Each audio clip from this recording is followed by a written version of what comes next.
Habang patuloy pa rin ang usapan para sa pagbalangkas ng Code of Conduct sa South China Sea, idinaos naman ng Alon exercises o pagsasanay ng mga puwersa ng Pilipinas, Amerika at Australia. Nakatutok si JP Soriano.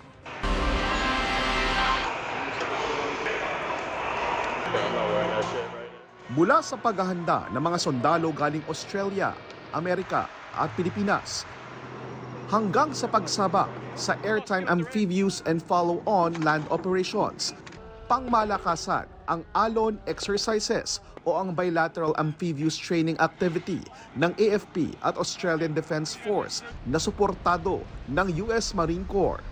Sabi ng Australia, layo ng pagsasanay na mapalakas ang interoperability o pagtutulungan ng bawat bansang kasapi at ang kahandaang tumugon sa mga hamong pansiguridad. Dati nang sinabi ng Pilipinas na ang mga pagsasanay ng AFP sa mga kaalyadong bansa ay hindi para masindak ang ibang bansa gaya ng China. Sa pulong ng DFA at PCG, binigyang halaga ng DFA ang pagbabantay ng PCG sa West Philippine Sea. We recognize your dedication to also helping us in promoting the rule of law and the adherence to the international rules-based order. Pinaliwanag din namin yung transparency ng Philippine Coast Guard operation sa West Philippine Sea.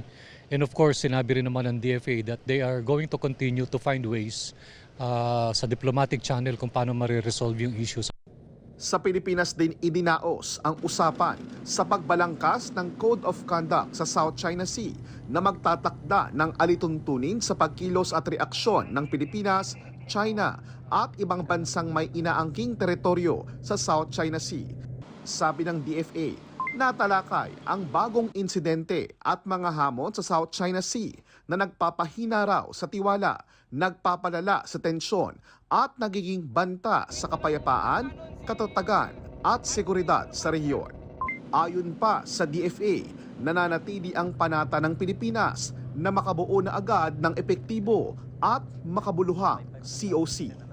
Habang wala pang katiyakan kung kailan talaga matatapos ang Code of Conduct sa pagitan ng China, Pilipinas at ASEAN, tuloy lang daw ang AFP at Philippine Coast Guard sa pagprotekta sa West Philippine Sea. Tuloy lang din daw ang gagawin na ng resupply mission sa Ayungin Shoal, kahit pa may mga bansang haharang dito.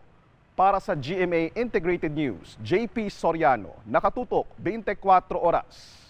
Mga kapuso, manatili nakatutok sa balita anumang oras. Mag-subscribe sa GMA Integrated News sa YouTube.